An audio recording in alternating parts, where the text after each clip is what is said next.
Welcome back to my channel Dental Maestro.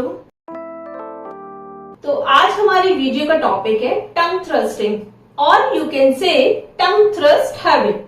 मैंने बहुत सारी ओरल हैबिट्स के ऊपर पहले वीडियो बना रखी है जिसमें माउथ ब्रीदिंग आती है, थंब सकिंग आती है। तो उन सारे हैबिट्स के बारे में आपको थोड़ा सा गो थ्रू करना है तो आप मेरे चैनल पर वीडियोस देख सकते हैं। तो आज हमारी वीडियो का टॉपिक है टंग थ्रस्टिंग हैबिट। तो बेसिकली टंग थ्रस्टिंग होता क्या है? टंग थ्रस्टिंग होता है जब हम स्वेलो करते हैं, कुछ चीज निगलते हैं तो हमारी जो जीभ है, जो हमारी टंग है, वो दोनों दांतों के बीच में बाहर आ जाती है। उस चीज को हम टंग थ्रस्टिंग कहते हैं।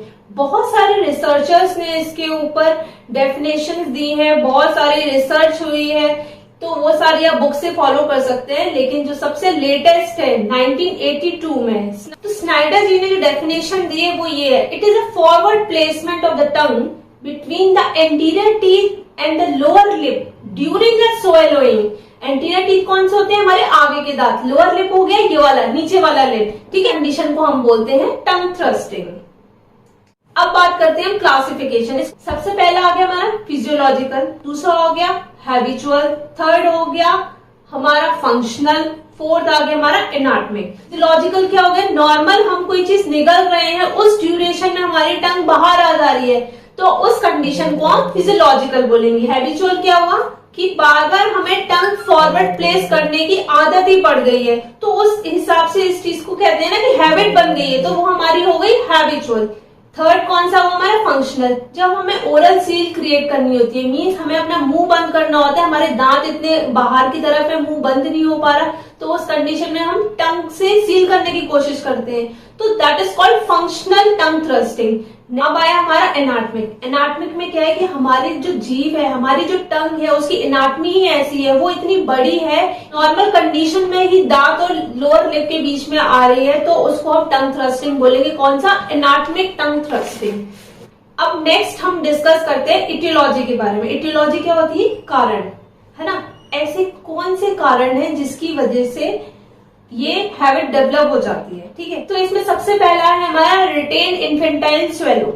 इसमें क्या होता है कि जो छोटा बेबी होता है उसको ये हैबिट होती है कि दोनों लिप्स के बीच में अपनी टंग लेके आता है, मतलब सकिंग करनी होती है। जब वो मिल्क पीता है तो वो सक करता है, तो उसको वही हैबिट होती है। जैसे जैसे वो मिल्क छोड़ देता है पीना, मतलब सक करना छोड़ देता है, ग्लास से पीने लगता है, तो उस कंडीशन में क्या होता है कि ये हैबिट छूट जाती है। लेकिन बहुत से लोगों में ये हैबिट छूटती नहीं है और वो काफी आगे तक रहती है, जिसकी वजह से ये टंग थ्रस्टिंग हैबिट डेवलप हो जाती है। तो इसी रिटेन हैबिट को हम बोल रहे हैं यहाँ पे रिटेन इन्फेंटाइल स्वेलो। तो ये जो टॉपिक है ये हमारे शॉर्ट नोट के हिसाब से भी बहुत इंपॉर्टेंट है। जो भी बीडीएस स्टूडेंट्स देख रहे हैं तो इसको जरूर अच्छे से एक बार स्टडी कर लीजिए। तो मैंने आपको सिंपल छोटे इजी वर्ड्स में समझा दिया है कि रिटेन इन्फेंटाइल स्वेलो क्या होता है, तो आपको उसमें यही चीजें समझ के आगे सारा डिस्क्राइब करना होगा। नेक्स्ट आता है कि यदि किसी को अपर रेस्पिरेटरी ट्रैक इन्फेक्शन है, मतलब जो हमारा ऊपर का रेस्पिरेटरी ट्रैक है उसमें इन्फेक्शन है, टॉन्सिलाइटिस है, मतलब टॉन्सिल्स का इन्फेक्शन है, कोई एलर्जी है, या फिर माउथ ब्रीदिंग की हैबिट है, तो उस कंडीशन में भी टंग थ्रस्टिंग की हैबिट डेवलप हो जाती है। नेक्स्ट है हमारा न्यूरोलॉजिकल डिस्टर्बेंस। कोई ऐसा न्यूरोलॉजिकल डिस्टर्बेंस है जिससे कि हमारी टंग कंट्रोल नहीं हो पा रही और बार बार टंग बार बार बाहर आने की कोशिश कर रही है, तो उस कंडीशन में भी हमें टंग थ्रस्टिंग हैबिट डेवलप हो जाती है। और एक मैंने आपको पहले बता ही दिया कि जो टंग है हमारी वो बड़ी है, मैक्रोग्लोसिया कंडीशन में भी टंग थ्रस्टिंग क्रिएट हो जाती है। नेक्स्ट आता है कि ये हमारी हैबिट डेवलप हो गई है। एक तो मैंने आपको बताया अभी रिटेन इन्फेंटाइल स्वेलो, लेकिन नेक्स्ट जो ये वाली हैबिट है उसमें क्या है कि जो हमारे डेसिडुअस टीथ होते हैं वो आगे से एक्सफोलिएट हो चुके हैं, मतलब जैसे जैसे हम ग्रो कर रहे हैं हमारे टीथ जो है वो एक्सफोलिएट हो गए और वहां पे हो गई है स्पेस क्रिएट हो गई है, तो टंग बार बार जा रही है, टंग जा रही है बार बार, लेकिन वो कंटिन्यू बार बार जाती रहे, वो हैबिट बन जाए, तो उस चीज को हम टंग थ्रस्टिंग हैबिट की कैटेगरी में कंसीडर कर सकते हैं। और इसके बाद नेक्स्ट हमारा इटियोलॉजी हो सकती है हेरिडिटरी, मतलब आपकी जनरेशन टू जनरेशन यदि किसी में देखने को मिल रहा है तो हो सकता है कि ये हैबिट भी देखने को मिल जाए। और एक सबसे लास्ट जो अभी टॉपिक मैं बताती हूँ वो है बॉटल फीडिंग। तो बॉटल फीडिंग वाला जो टॉपिक है ये थोड़ा कंट्रोवर्शियल है, इसके ऊपर अभी 100% ये चीज रिसर्च या स्टडीज में नहीं आई है कि हाँ बॉटल फीडिंग करने वाले हर इंडिविजुअल के अंदर टंग थ्रस्टिंग देखी गई है। तो ये भी कंट्रोवर्शियल है, तो इसके ऊपर लगाती हूँ क्वेश्चन मार्क। रहा हमारा इटियोलॉजी के बारे में डिस्कशन। अब हम बात करते हैं क्लिनिकल मैनिफेस्टेशन, मतलब क्लिनिकल फाइंडिंग्स। कोई पेशेंट या कोई बच्चा या कोई भी इंडिविजुअल हमारे क्लिनिक पे आता है तो हम ये उसको देखकर कैसे गैस करेंगे कि हाँ इसको टंग, क्योंकि कोई ये तो नहीं बताएगा कि मुझे टंग थ्रस्टिंग की प्रॉब्लम है। हमें ये चीज खुद गैस करनी होती है उसके फीचर्स देखकर कि इसको हाँ टंग थ्रस्टिंग की प्रॉब्लम है, जिसकी वजह से ये प्रॉब्लम्स आई हैं। टंग थ्रस्टिंग हम जो स्टडी कर रहे हैं ये ऑर्थोडोंटिक ट्रीटमेंट या फिर पीरियोडोंटिक ऑर्थो ट्रीटमेंट के हिसाब से बहुत ही ज्यादा सिग्निफिकेंट है। तो ये चीजें हमें ध्यान रखनी है कि टंग थ्रस्टिंग की हैबिट हमें क्यों इंपॉर्टेंट है। तो आइए हम बात करते हैं सबसे पहले extra oral findings. Extra oral findings में आपको क्या देखने को मिलेगा, उसके जो लिप्स होंगे वो बड़े बड़े होंगे, माउथ जो है वो पूरा क्लोज नहीं हो रहा होगा, और जो उसमें कुछ आपको स्पीच डिफेक्ट्स भी मिल सकते हैं। कुछ लेटर्स ऐसे हैं जो उसको बोलने में क्लियर नहीं होंगे, क्योंकि हमारे बहुत सारे जो लेटर्स होते हैं वो आपकी टंग से भी कंट्रोल होते हैं। टंग, लिप्स, ये सारे जो होते हैं हमारे वोवल्स, कॉन्सोनेंट्स, इन सबको अच्छे से बोलने में हेल्प करते हैं। तो जो कुछ लेटर्स हैं वो पर्टिकुलर लेटर्स कौन कौन से, एस हो सकता है, एन हो सकता है, टी एच, थ ये हो सकता है ना। और इसमें आया आपका टी हो गया, एल, जेड, वी, ये सारे जो लेटर्स है इनमें आपको दिख रहा है कि हाँ किसी को ये बोलने में क्लियर नहीं बोल पा रहा, कुछ प्रॉब्लम हो रही है, तो वो टंग थ्रस्टिंग का भी एक रीजन वहां हो सकता है। और नेक्स्ट चीज जो आपको एक्स्ट्रा ओरली देखने को मिलेगी कि increase in anterior facial height, मतलब जो हमारी फेशियल हाइट होती है, आगे हम यहाँ से देखते हैं और पीछे हम यहाँ से कंसीडर करते हैं, तो जो ये वाली हाइट है वो आपको ज्यादा देखने को मिलेगी। ये तो रहे सारे एक्स्ट्रा ओरल फाइंडिंग्स।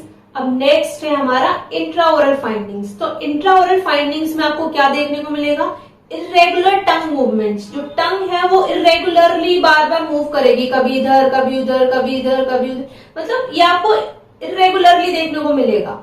और फिर नेक्स्ट आता है हमारा जो टंग की जो टिप है वो आपको हमेशा नीचे की साइड रेस्ट मिलेगी। मतलब जब आप पेशेंट को बोलेंगे ना मुंह खोलिए, तो वो मुंह जब खोलेगा ना तो टंग आपको ऐसे नीचे मिलेगी, मतलब नीचे की साइड, उसकी जो टिप है ना उसकी नीचे की साइड रहेगी। और क्या देखने को मिलेगा आपको, प्रोक्लाइन मैक्सिलरी एंटीरियर्स, मतलब जो ऊपर के दांत है वो बाहर की तरफ देखने को मिलेंगे। और एंटीरियर ओपन बाइट, मतलब आगे से दांत बंद नहीं हो रहे होंगे।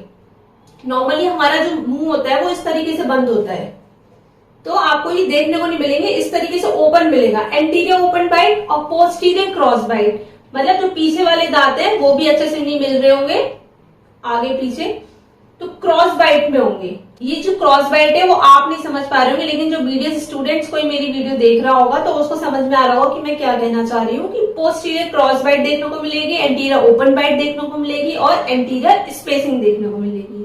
अब नेक्स्ट बात आती है ट्रीटमेंट कंसिडरेशन। फर्स्ट आता है हमारा एज कंसिडरेशन। इसमें हम ये देखेंगे कि यदि बच्चे की एज 8 to 9 ईयर्स है तो उसमें फिलहाल कोई ट्रीटमेंट की जरूरत नहीं है। यदि हमने ये नोटिस किया कि वहां पे स्पीच डिफेक्ट्स आ रहे हैं, मतलब बोलने में कुछ डिफेक्ट्स आ रहे हैं या फिर माल अक्लूजन कुछ ज्यादा हो रहा है, तो उस कंडीशन में हम ट्रीटमेंट के लिए रिकमेंड करेंगे। लेकिन उसमें भी उनको हम बोलेंगे कि जब बच्चा आपका 11 से 12 या 12 से 13 साल के बीच में हो, उस टाइम आप लेके आइएगा, उस टाइम पे इसको ट्रीटमेंट की जरूरत है। लेकिन यदि आपने देखा कि उसको कोई भी स्पीच प्रॉब्लम नहीं है, माल ऑक्लूजन नहीं है, तो उस कंडीशन में हमें कोई भी ट्रीटमेंट देने की जरूरत नहीं है। यदि माल अक्लूजन हुआ है तो माल अक्लूजन के लिए हमें क्या करना है, उसको ऑर्थोडोंटिक ट्रीटमेंट देना है, उसको प्रॉपर गाइड करना है कि क्या जरूरत है क्या जरूरत नहीं है। तो उसको हम बोलेंगे कि 12 से 13 साल का जब आपका बच्चा हो जाए तब आप उसको लेकर आइएगा।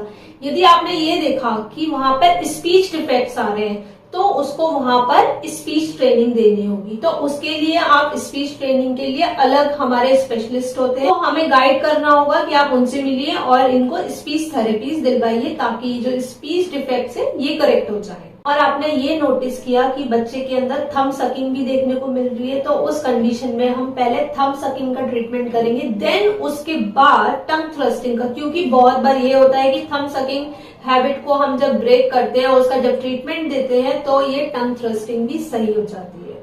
अभी तक हम बात कर रहे थे ट्रीटमेंट कंसिडरेशन की, उसमें हमें एज को कंसिडर करना होगा। और अब बात करते हैं हम कि उसमें हम ट्रीटमेंट क्या दे रहे हैं। तो ट्रीटमेंट में हम क्या दे रहे हैं, सबसे पहले हम उसकी ट्रेनिंग करेंगे, उसको स्वेलो पैटर्न सिखाएंगे कि उसको स्वेलो कैसे करना चाहिए और टंग का जो पोस्चर है वो कैसे रखना चाहिए। तो उसे हम क्या गाइड करेंगे, जो टंग की जो टिप है, जो ये टिप है उसे अपने मुंह में, अपने जो तालू है उसका जो रुगे एरिया है वहां पर टच करे, मतलब कंटिन्यूस को वहां टच करना है, मतलब जो नीचे वाले दांत है वहां टच ना करके ऊपर तालुए पे टच करना है। फिर भी वो नहीं कर पा रहा, क्योंकि हमने तो उसको बोला, वो कोशिश कर रहा, नहीं कर पा रहा, तो उस कंडीशन के पेरेंट्स को, उसके घर वालों को, साथ वालों को ये गाइड करना है उसकी टिप पर, जो टंग की टिप है उस पर कोई सुगरी सोल्यूशन रख दे, मतलब कोई ऐसी मीठी चीज रख दे, फिर उसको बोले कि इसको तुम्हें तालुओं पे टच करना है, या फिर कोई रबर रख दी छोटी सी, जो इलास्टिक बैंड होता है वो दे दिया कि अब इसको ऊपर टच करना है। तो ऐसे करने पे, रेगुलर करने पे उसकी जो है टंग का मूवमेंट कंट्रोल होगा, उसका पोस्चर प्रॉपर होगा और इससे हमारी टंग थ्रस्टिंग हैबिट थोड़ी ब्रेक होगी। इन सब चीजों से भी सही नहीं होता, फिर तो हमारे पास ऑर्थोडोंटिक अप्लायंस देने के अलावा कोई और सोल्यूशन बचता ही नहीं है। तो उसमें ऑर्थोडोंटिक अप्लायंस हम कौन कौन से दे सकते हैं, जिसमें कि फर्स्ट आता है हमारा नेंस पैलेटल आर्च, सेकंड आता है हमारा पैलेटल क्रेप, थर्ड आता है हमारा ओरल स्क्रीन, फोर्थ आता है हमारा टंग गार्ड। तो ये 4 अप्लायंस देकर हम हैबिट ब्रेक कर सकते हैं और बहुत सारे पेशेंट्स में ये देखा गया है कि बहुत ही अच्छा रिजल्ट देते हैं। लेकिन क्या होता है, यदि पेशेंट हमारा कंटिन्यू बहुत अच्छे से रेगुलर फॉलोअप में है तो इसके रिजल्ट बहुत अच्छे देखने को मिले हैं। लेकिन बहुत सारे पेशेंट्स हम फॉलोअप के लिए बुलाते हैं, बोलते तो हैं कि हाँ हमने सारी चीज फॉलो करी, लेकिन वो फॉलो नहीं करते, क्योंकि पता चल जाता है कि आपकी जो हैबिट है वो कितनी ब्रेक हुई है, उसे कितने रिजल्ट्स मिले। तो मैं आपको यही बोलूंगी कि यदि आपको कोई ऐसी प्रॉब्लम है कि टंग थ्रस्टिंग की हैबिट है या फिर माउथ ब्रीदिंग की, डॉक्टर आपको जो सजेस्ट कर रहा है तो आपको उसको फॉलो करना चाहिए। डॉक्टर्स को भी ये चीज पता होती है कि पेशेंट हमें कितना फॉलो कर रहा है या कितना नहीं कर रहा है, क्योंकि ये जो ट्रीटमेंट है वो आपको सही करने के लिए है। कोई भी ट्रीटमेंट लेना है तो उसको बाय हार्ट फॉलो करना है। ऐसी ही और अच्छी अच्छी वीडियोस के लिए मेरे चैनल पे बने रहिए। Thank you for watching my video and don't forget to like, subscribe and share. Bye bye, take care.